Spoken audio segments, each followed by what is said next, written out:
Hey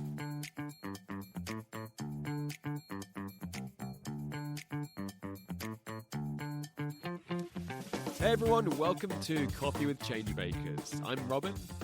And I'm Yoshi.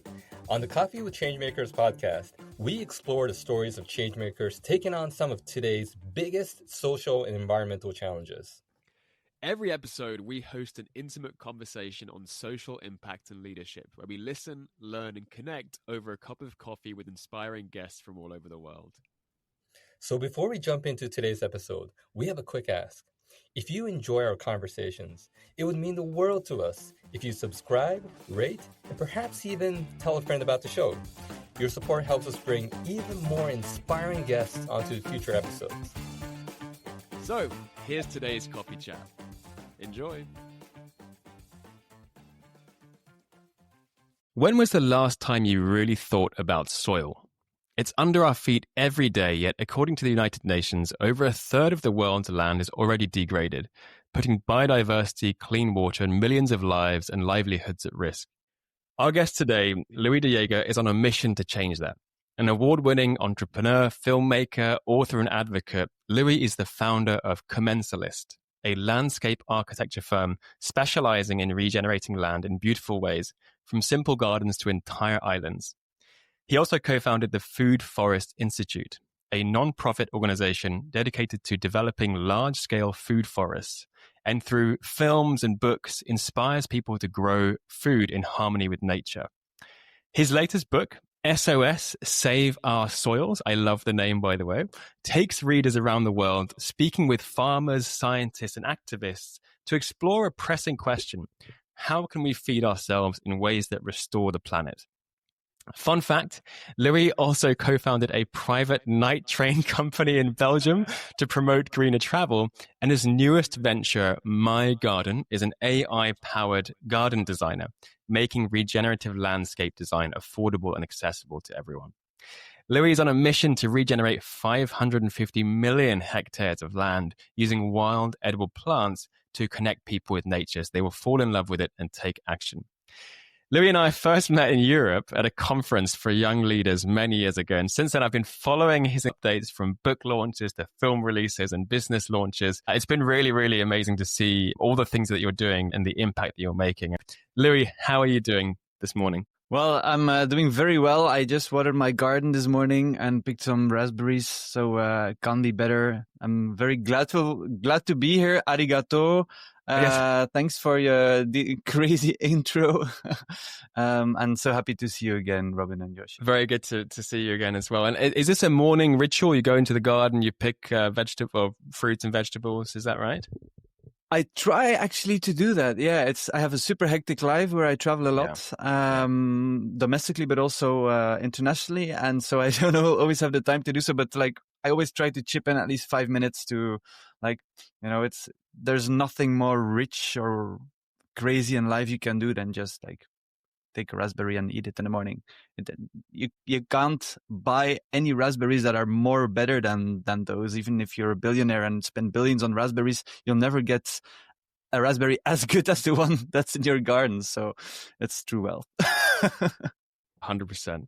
I actually just began a small vegetable garden, and it's one of the most fun things to go there, to smell the soil, to pick the tomatoes and things. And so I'm very much a beginner, but I'm really excited for this conversation, all the things that you're doing. So for our audience, to kick things off, could you share a little about your early years and how you got down this path that you're on? It's such an interesting, unique path. I'd love to hear. Yeah, well, I think I've been a contrarian for all my life already. I remember like teachers saying to me when I was, I think, 8 years old, yeah, Louis, try to do like all the rest. Don't do so strange stuff. Or like, I've always like thought a bit differently, I think. And sometimes from some people, it has been appreciated a lot. Some teachers really loved it. Some teachers were like hating me for it. And yeah, I had to go to school until I was 18 years old. And at the time, I didn't appreciate the privilege. I was like I have to go to school. Like I didn't choose for this, you know. I've really felt trapped and imprisoned, and I really wanted to be free.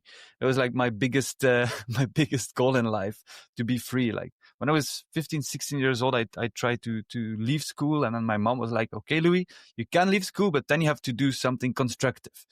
And I was like, "Okay, but what the hell am I gonna do?" So I started a vegetable garden, but after a couple of days, I was like, okay, but what do I do now? Because I have to wait until the seeds start to germinate. And I was like, okay, I might as well go to school. So I went back to school and then finished it. But then when I was 18 years old, I had like this free pass to do anything I want. So I was super happy. And my only goal was actually to find freedom.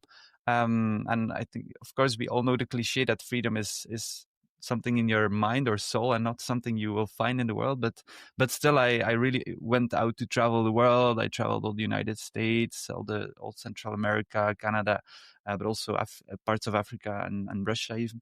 And there, I was only 18 years old. I discovered permaculture. And for me, that opened a lot of doors. Permaculture means permanent agriculture or permanent culture.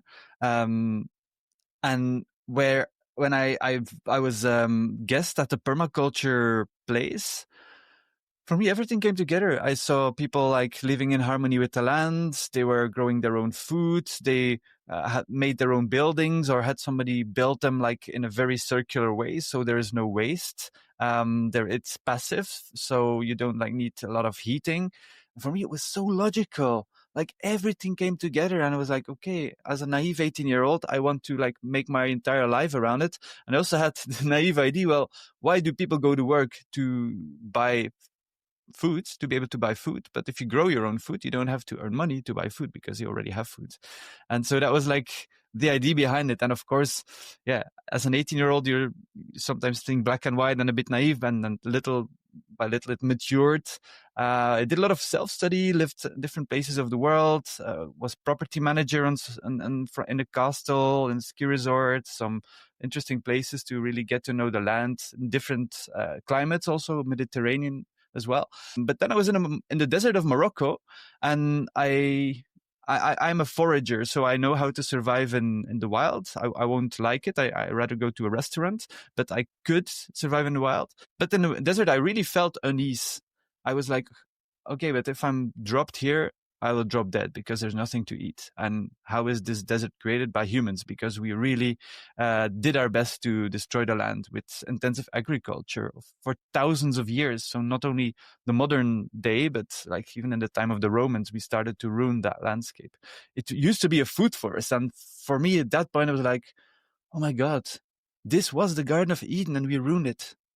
And then when I went and recalled memories from other places I visited, I like realized that we're doing it all across the world. And you said in the intro, 1/3 of the land is already degraded. It's predicted that in 2050, 90% will be degraded. So in 25 years, 90% will be degraded. And for me, that was like, okay, now I'm going to do everything I can to regenerate as many hectares of land as possible. And I just became an invasive weed and spread as many seeds as possible. Not only spreading seeds, but also doing the work. I love this metaphor of you being an invasive weed, spreading your message across the world. But for those who aren't familiar with this issue, you mentioned that 90% of the land will be degraded if things continue as is in the near future. Why should we care? What is the issue with the soil, with the land? What is it that we need to care about? Yeah, it's funny that most people don't realize what soil is and why it's important. And in the English language, it's often called dirt. But most people don't realize that we only exist because of soil. Soil did not exist when the planet was formed. It was formed for millions of years that little microorganisms like grinded up the rocks, and then plants died, and these dead plant materials or animal materials like mixed with these dead rocks, and little by little, like millimeter by millimeter, inch by inch, the soil formed.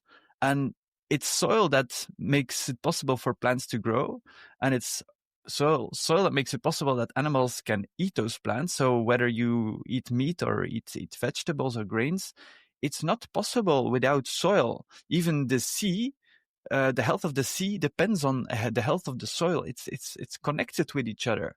And once you realize that without good soil, we don't have food and we still need food, then you realize that any dream you have in life, any ambition you have, take away the food and your ambition will fall into the water. Even if you want to build a spaceship and go to Mars, without soil, you won't be able to do it. So it's really fundamental to everything, and it's cultural, it's economic, it's everything, right? In terms of we cannot have a healthy society without having healthy soil.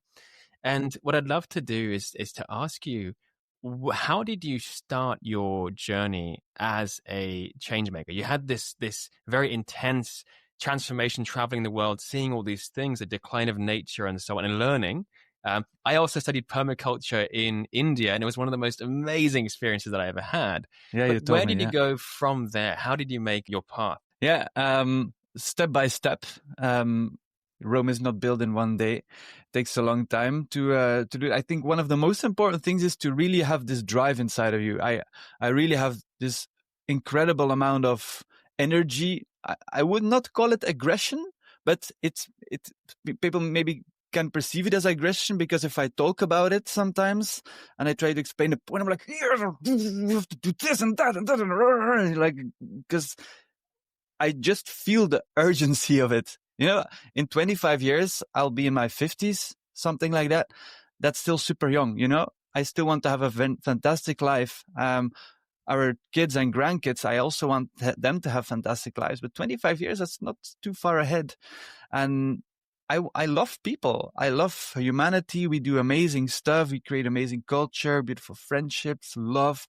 And that's something to cherish. And for me, that's a really big drive that I want to I really take this responsibility as a steward of the land and of the world to like try to safeguard humanity, and we can all do this together. So I think that's the first step. And then I remember when I really first got started. So I traveled and lived abroad for about 5 years, and then I was like, okay, I can stay this nomad and just go from place to place, or I can really like put my roots into the ground and start building stuff. And I chose that. I also chose to study, to get a scientific degree, because I read all the books, but still you are lazy in some ways that you, for example, difficult scientific stuff, like I always skip that. But then going into this scientific bachelor's degree, I did agro and biotechnology, green management. I really integrated all this in a very structured way, what I really loved. And then I think after only half year of studying, I was like, okay, I'm going to start my first enterprise, and just do garden consulting. So like I remember going with this little trolley full of books to clients and for almost zero money, advising them. And then little by little it grew. And a big change also came that first when I started, I thought that politicians were the only ones that could create change. And the city, I grew up in Bruges, Venice of the North, a very beautiful city. It had a mayor, and you could talk to the mayor. There was like one day in a week you could go and talk with the mayor, and they make an appointment. So I went to the mayor and I said, look, I have this idea, this idea, this idea, this idea. You could do this with Bruges, this. And he said, yeah, Louis, fantastic ideas, but I'm going to tell you a secret. We politicians, we actually don't do stuff. We just look at what other peoples are doing. And if we see something that gets traction, we're going to support that. And for me, that was an entire mind shift, because I always thought, oh my God, I need to become a politician to make change. But he burst that bubble and he said, no, you are the one that needs to make a change. I'm not going to do it. So then, and that was like my free card, my card to go ahead and I start to build campaigns and do a lot of stuff. How interesting. I read somewhere, Louis, and please correct me if I'm wrong, that you wrote a letter to the King of Belgium. Is that right? And you encouraged the royal family to change their gardens and stuff. Can you tell us a little bit about that, if that's true? Yeah, it's true. So we have this problem worldwide where people have too many lawns. It actually all started in the Victorian era, where land was scarce and super expensive, and every inch of land was used to grow food. And the rich people back then, they could not buy a Rolls Royce or a Bentley or Lamborghini. it didn't exist back then, what they could do to show how wealthy they were like, okay, I'm gonna just grow a lawn and have like 10 people like have scissors and cut that lawn.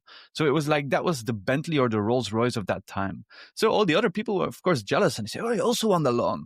And so now today we all have a lawn. We kind of forgot why. Of course, a lawn is super cool to like play games or picnic, or every garden could have like a bit of lawn, but not like every inch of your garden should not be a lawn. That's like a big mistake that most of the people are making. And so we launched a campaign called Bye Bye Grass. And I wrote a letter to the king and said, yeah, look, you have so many lawns in your royal palace. Let's make a flowering meadow out of it or something else.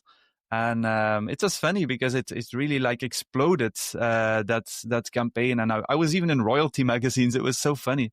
I got so many traction. Even there were like film crews coming here to film me for TV. And it was really the launch of a super cool campaign that then inspired other campaigns to start in Belgium. And it was a really, really good time. And the funny part of that, so the king, they have like people like replying to these letters. So I got a very generic reply. Oh, thank you for being so good for the planet. Just something like that. But so many years later, the king and the queen decided to open up their gates for children of Brussels. It was like during the COVID pandemic.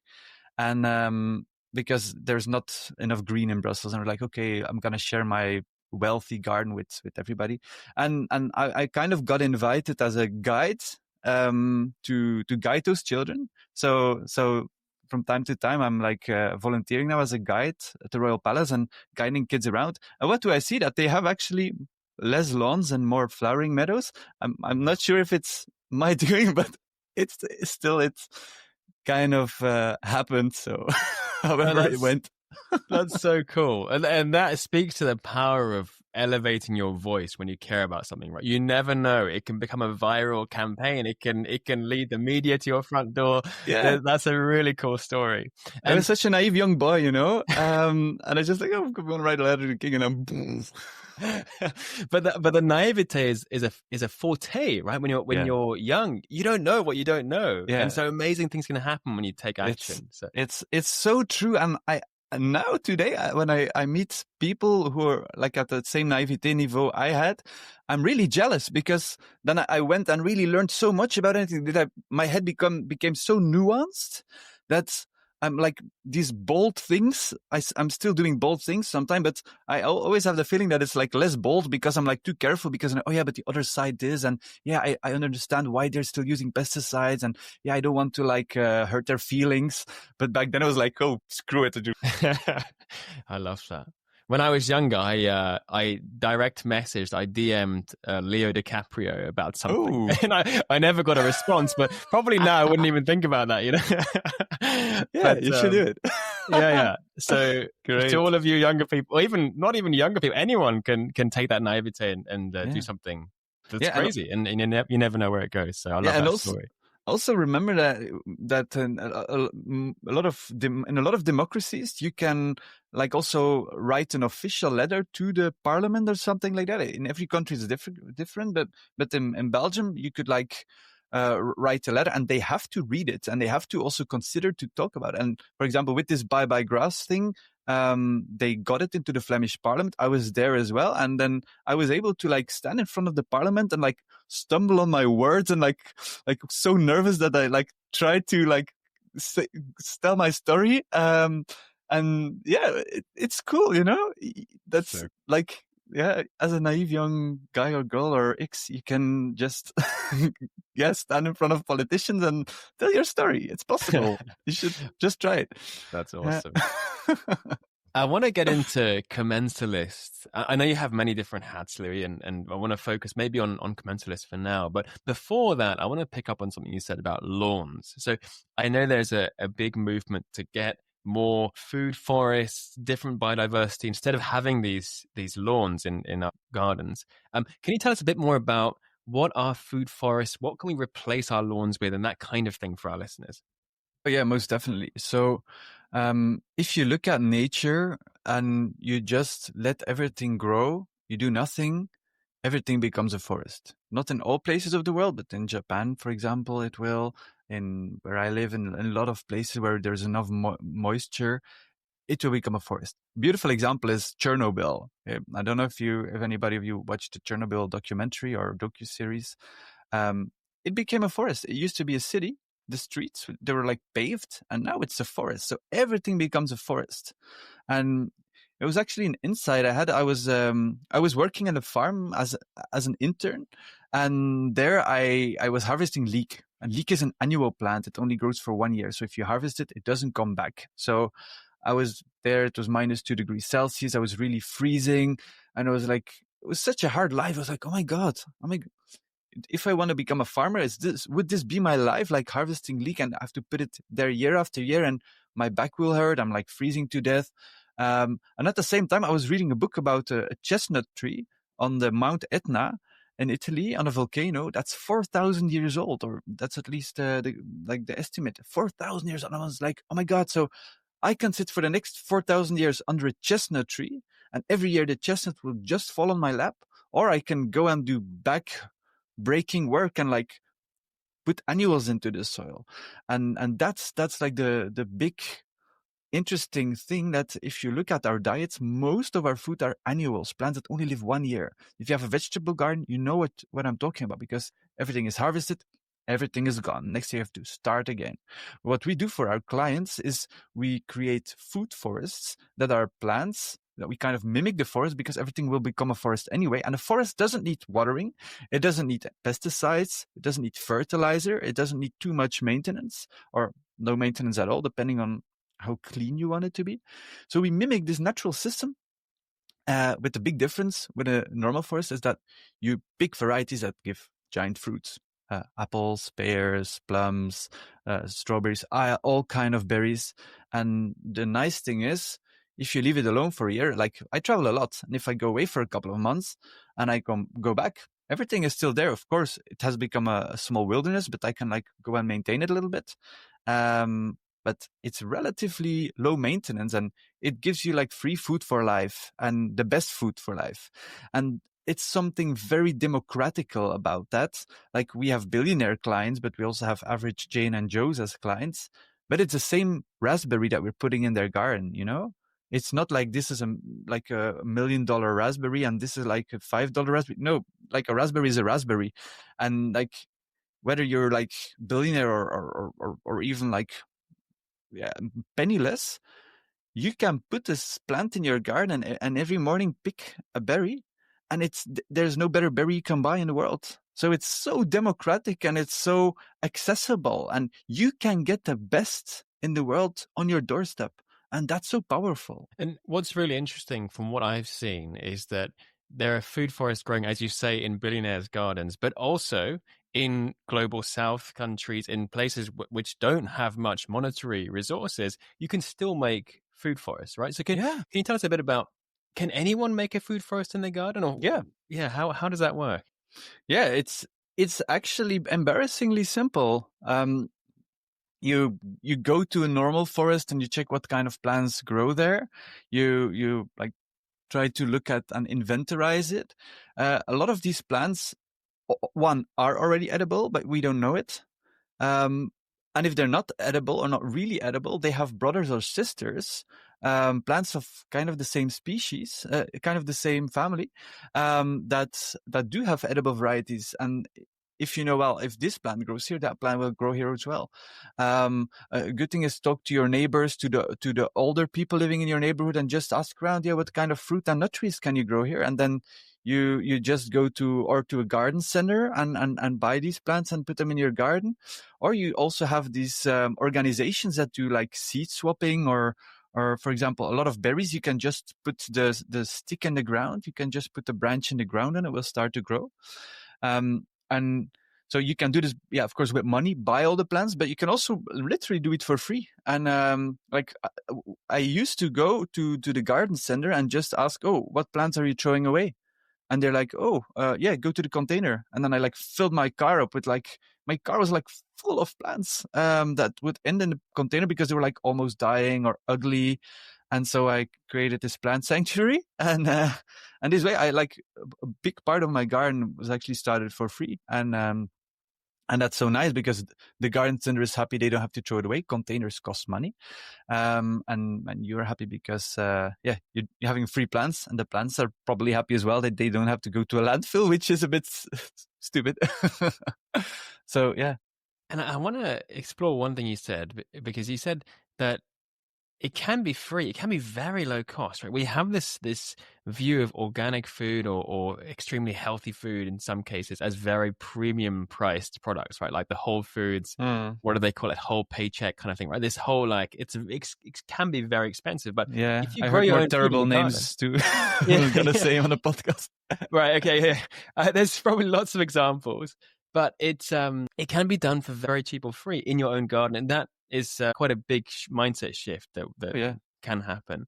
Yeah. I want to go into Commensalist because you fly around the world helping to design all kinds of gardens, outdoor environments. The last I heard, you're doing a private island in Argentina or something, is that right? As well as, smaller gardens, all kinds of things. But can you tell us a bit more about how that works? Where do you go? What do you do?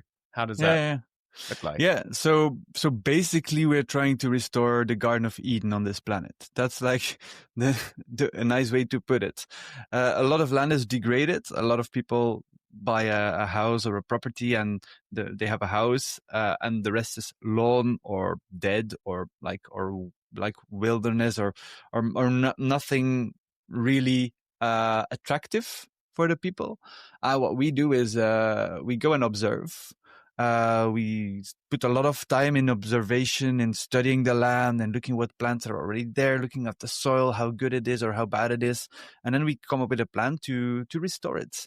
And for example, we do small gardens, but we also do entire private islands, branches, but also a lot of hospitality like hotels or retreat centers. And one of the most important things actually we do is every owner of a land has its personality, the personality of the family, and we need to get to know that personality. We need to get to know how they live, what their passion is, what they like, what they don't like. And from that personality, we actually build this garden around them. And even if it's a company, like I some people ask me, yeah, Louis, do you also have companies for as a client? And I say, no, I only have people as clients, because a company does not exist, it's always a person within that company that has this passion or this vision.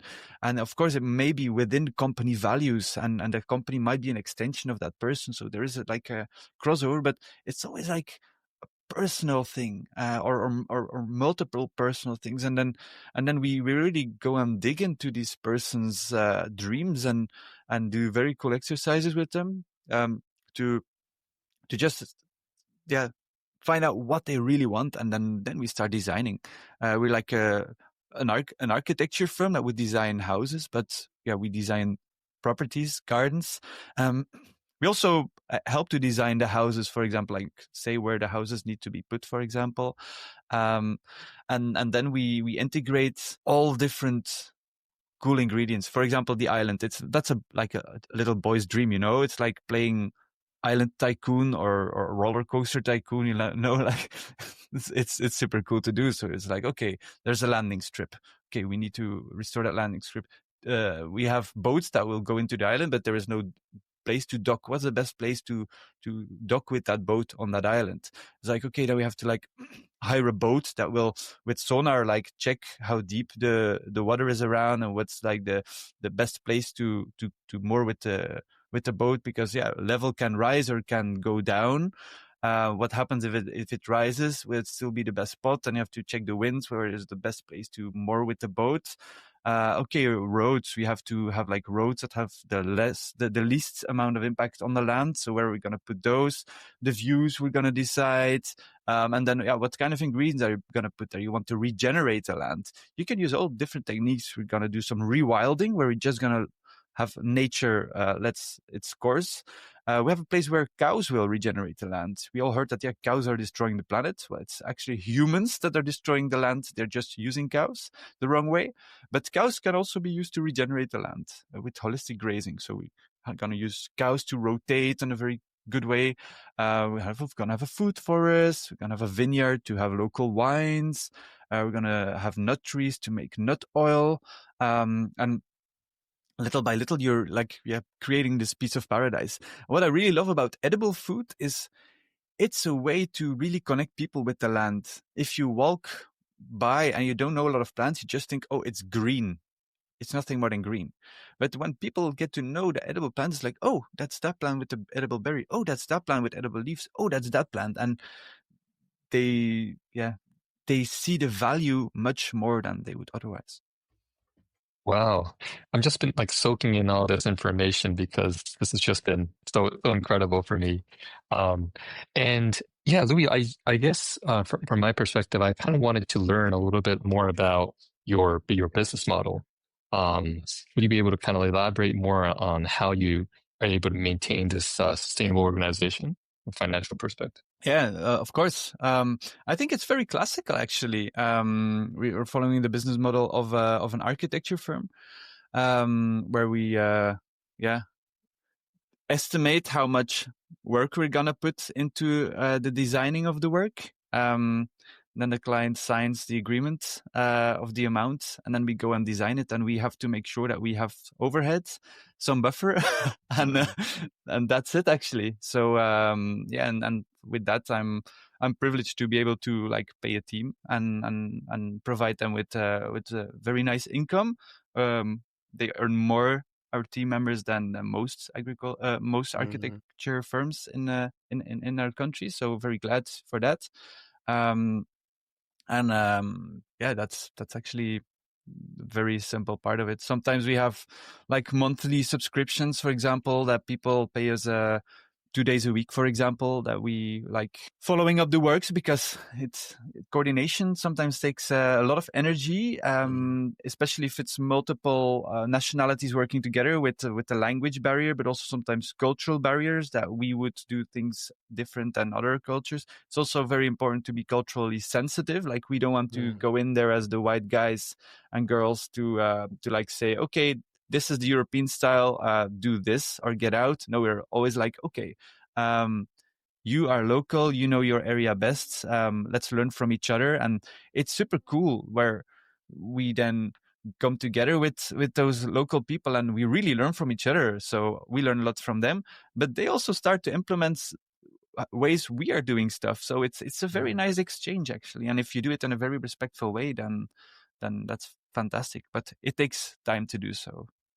And I guess focusing on, for example, yoga retreats and accommodate hotels and things, having an edible food forest must be such a great experience for the guests, right? They go, they stay there, they get to pick the food, they pick some berries or whatever it is. It must be a really memorable experience. So I think there must be a lot of demand for that kind of service, but that sounds really amazing. And are you seeing that a lot? Are you seeing a lot of hotels and things in your...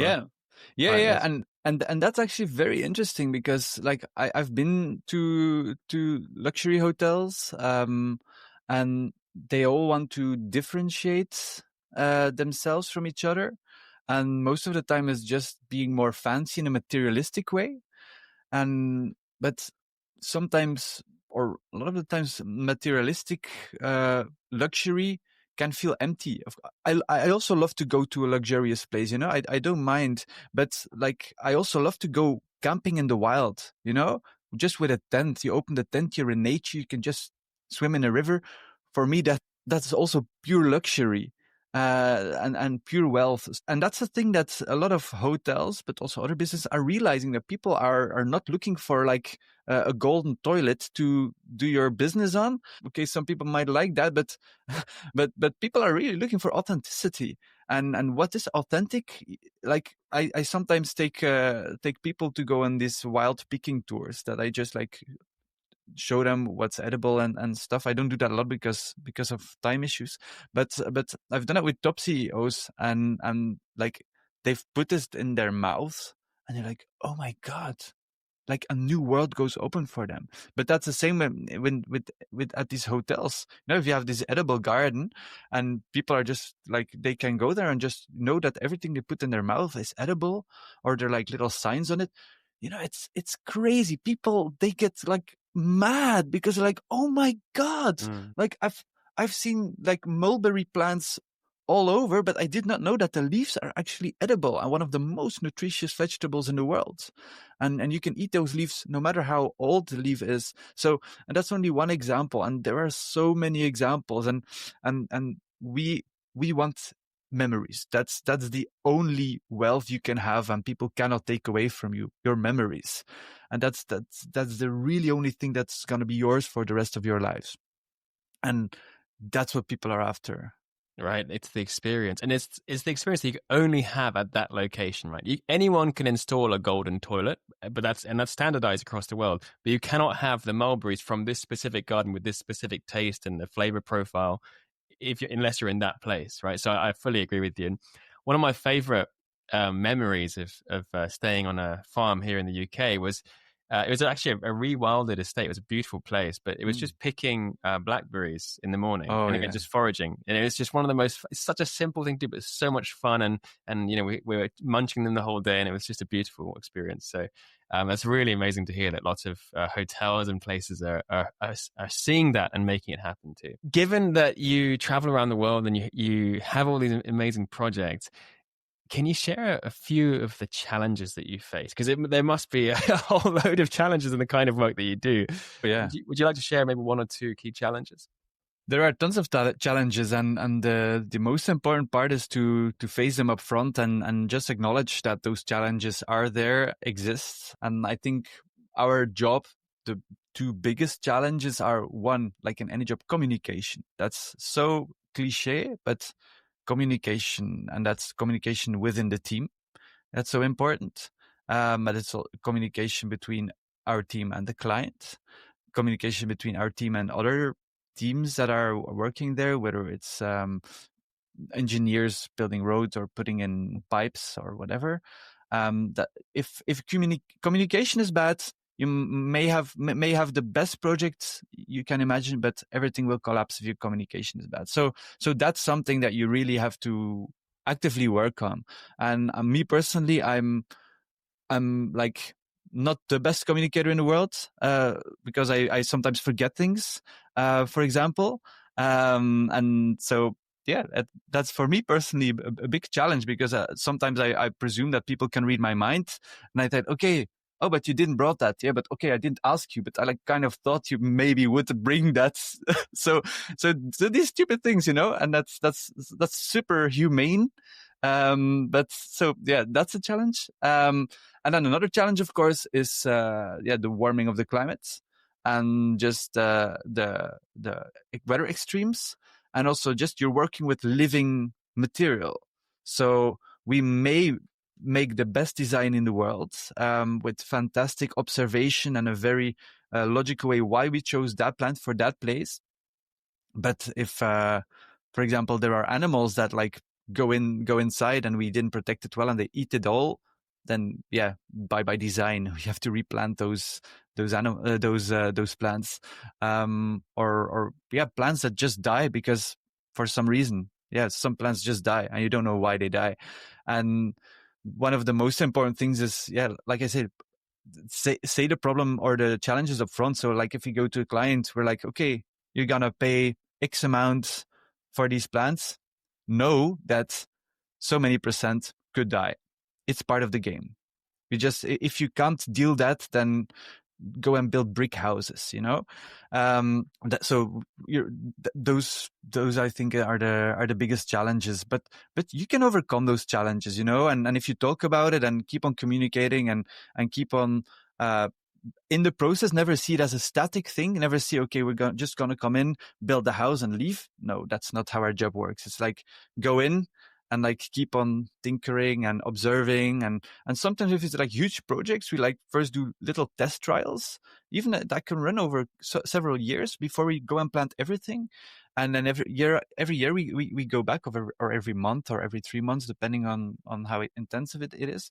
And then we see, okay, this works. Okay, now we just planted 3 hectares or 6 acres, let's say, and now we can do 600. And so that's step by step. So yeah. Well, first of all, I would disagree with your comment that you're not a good communicator, because I know that you're an international keynote speaker on these kinds of topics.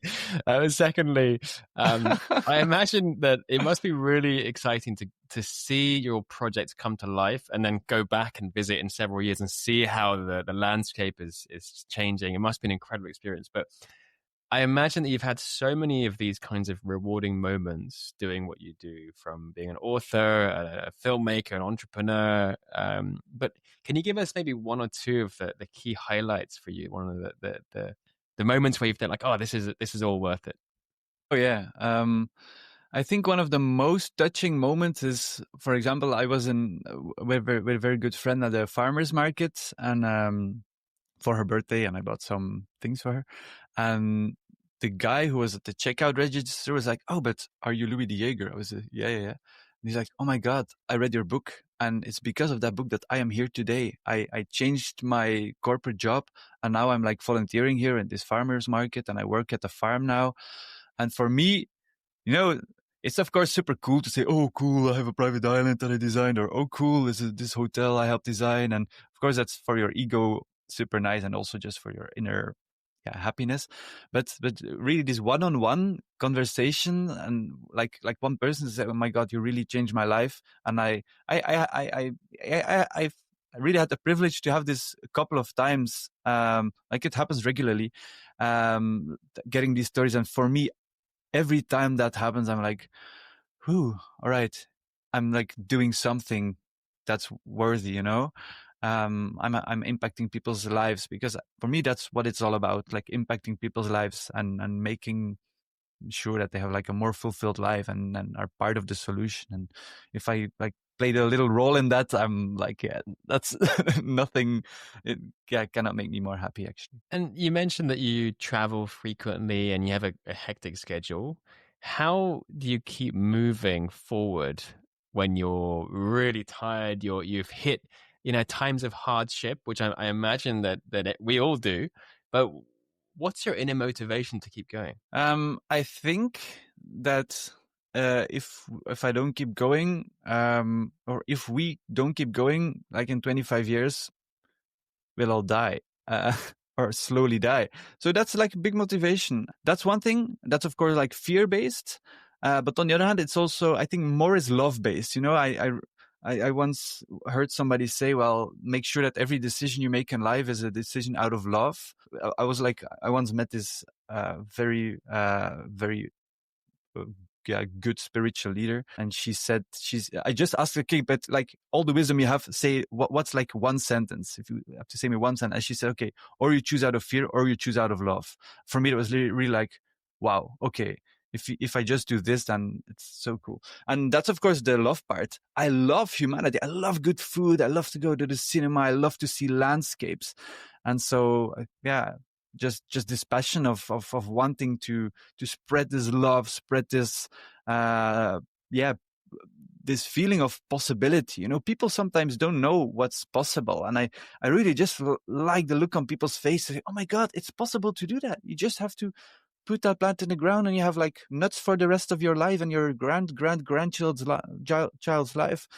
And that just gives me energy. But it's true, sometimes like I really am like dead. I have to go on I went on a 2-week camping trip where we literally did nothing, just like I just read and swam in the river, and sometimes did some hiking and maybe visited a city or a town where we were.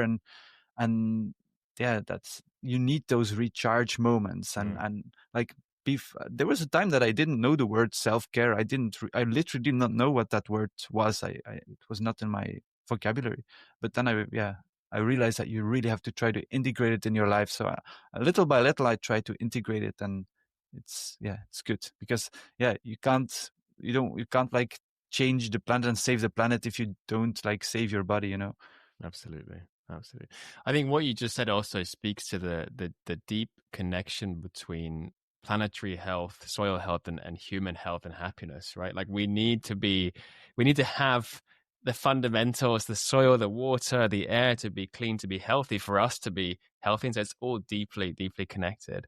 I would love to listen to some of your learnings, right? I mean, you've been on this wild journey around the world. You have started many ventures, and I know you've also just launched an AI powered startup that is an AI enabled garden designer, if I'm not mistaken, as well as launching a train company, which I found fascinating. I would love to ask you about those, as well as you to share a few of the key learnings. How have you changed? I think that one of the quotes that inspired me a lot is, what if you could do anything you like and you know that you would not fail? And that was like, okay, I had like just that idea of like, yeah, we have to have more night trains. Yeah, let's just start a night train company. No, it's like a super naive idea. Like there's like not enough of this or not enough of that, or like people can't afford landscape architects. We have a landscape architecture firm. It costs a lot of money. My mother would like never pay for that, you know. But if you have an AI enabled landscape architect, or like the combination between AI and humans, what we have right now, then you can like lower the price drastically and make it much more affordable. So it's just always like, okay, like there's a problem. What is the solution? And even if it's like a crazy solution, it's always possible to do it, how crazy it may seem. And of course, like I cannot start a night train company on my own. I cannot start an AI startup on my own. I cannot run Commensalist on my own. And one of the most important parts is to partner up with people who are crazy enough to think your idea is a cool idea. And they're like, oh, cool, Louis. Very nice idea of a night train company. How serious are you? Because I've been CEO of like an airline company before. I'm happy to like join. I'm like, all right, let's do it. And then yeah, we came together, and other people came together, and a lot of things happened. I'm not going to go into the details, but yeah, the train is now driving between Brussels and Prague and Berlin, and also goes now to the south and is like expanding every year. And it's just because, yeah, you bring together passionate enough. And a very important part of my learning personally, like I'm very good at like starting fires, but I'm not a person who then like every 4 hours go to the shed, take some wood and put it on the fire. I'm not like this consequent person. And first I felt really terrible that I'm like not good at that. And I've really felt flawed, and also felt a bit like a fraud because of that, like this imposter syndrome. And I did a lot of like this inner work, and I did some inner leadership trainings, and then you go into these talking groups, and they were saying, yeah, but Louis, that's like an amazing skill. Not a lot of people can start a fire, you know, that's like incredible. And I was like, yeah, really? I said, yeah. And I said, but like I start so many, I want to start like so many fires. I say, but Louis, don't worry about it. Just find people who love to then maintain the fire. Those people are around, you know, and it's true. And once I embraced like the true self, and there was like one day that I talked to the team and I literally said, look, I tried to be a good manager, but I suck as a manager. I'm not a good manager. I'm probably the worst manager in the world. So I'm not going to do it anymore. Like I tried to do it. I probably frustrated you. I frustrated myself. And then I created this space. And at the beginning, people were like, oh, what the heck? You're like, but it was like really good. And it felt so liberating because for me personally, I think a lot of people have that. You try to be so good at everything. And like you have the feeling that you're obliged because like, yeah, for some reason I became business or owner of several businesses and the leader of these businesses. And so I thought, yeah, as a leader, you have to be a good manager. I was like, okay, if I'm not a good manager, I'm like, I suck. But then once you then accept that this is where I'm good at, this is how I'm better, and communicate that, I feel so much lighter, feel so much better. And then you create a space for other people to do that work. And then now I'm like not afraid anymore. For example, if I'm with a colleague and we go to design and she's like, for example, talking about the details, that I say, hey, I'm sorry, but that's not, my mind doesn't work that way. You do the details. I do like the overarching view, and so that becomes like an understanding, and she likes it too, because if she would like only focus on the details, then that's also an extreme. So you have to have that balance. So yeah, it's cliche, I know, you have to embrace who you are, and it's not easy. Wow, but I think that's some incredible like emotional insight that you have to know what you're good at and also know what you aren't, and be quite honest with yourself. And Robin and I both kind of run startups. I mean, Robin's organization is much more mature than mine, but I started a year ago, so I'm currently running a startup. And I found that it's incredibly hard to find, amazing people who you can invite into your team. And not only that, just keep that fire burning, Could you share maybe some words of advice to myself and some of our listeners on how you've been able to find the right people to join your team and then also keep that fire burning? Well, the first question, I really don't know the answer to. It just happened for me. I believe it's maybe the law of attraction or pure coincidence. I don't know how you want to interpret it, but yeah, I just had, I think, the luck to like having amazing people come on my path that were like, oh my God, cool, I want to join. And sometimes it happened that people came on my path that became part of the team, that after a while we realized that it's not working. And in the beginning I was like very afraid to let go of those people. One time I really had to like one day say, okay, now this relationship ends today. And that was very hard for me to do, because I'm like not how would you say, like a severe I don't know how to say it, like super I'm not an angry person, like say, oh, you have to do this, you have to do this, but that day was like, okay, now you just like crossed too many lines, now it's done. Or other times it's like the person itself says, okay, but I don't feel like I fit in this culture anymore, and it's a very good thing actually to like, as soon as possible, as you know that a relationship is not going to work, to then just say it, and like try to end it in as friends, because it is possible. I've had this with several people, that we're still super good friends, but we know that we're not built to work together.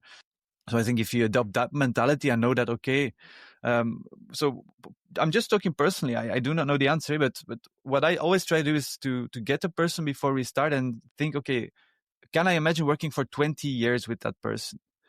Because if somebody commits in a relationship with me, I like commit myself on 150%. I want to give everything to that relationship.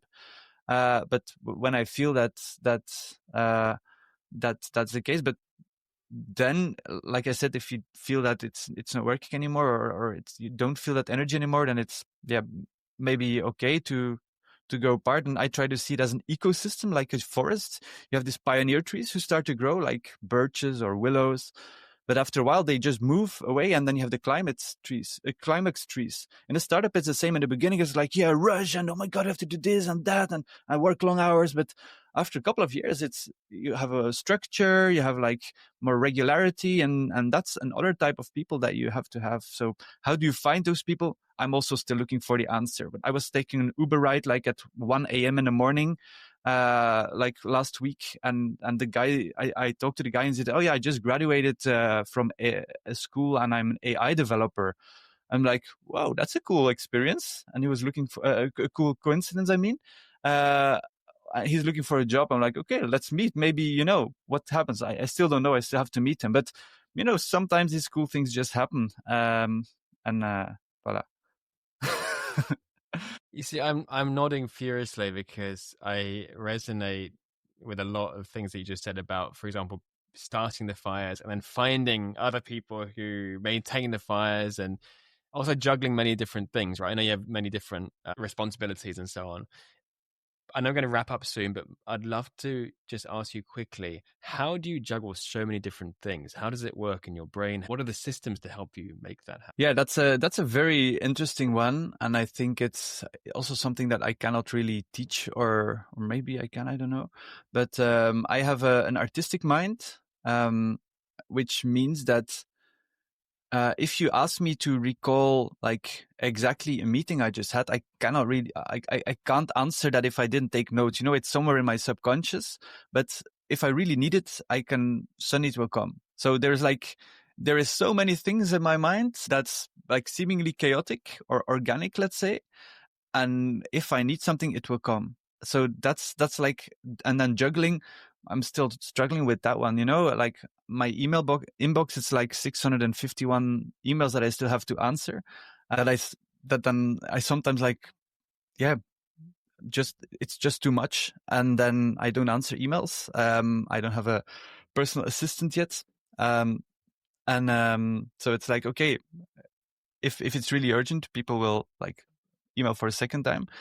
I know it's sometimes not nice for other people, probably not nice for me, but it's just like I'm trying to follow my flow, and try to live as intuitively as possible, and like constantly repeat to myself, I'm doing the right thing at the right time, and most of the time, I'm really knocking on wood right now, but most of the time that works.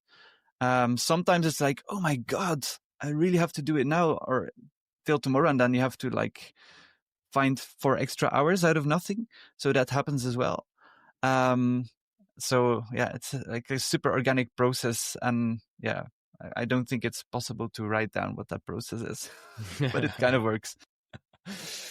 Well, Louis, as we wrap up the conversation, I'd love to look ahead to the future. What's next on the horizon for you? Are there any upcoming projects or new challenges that you're excited about at the moment?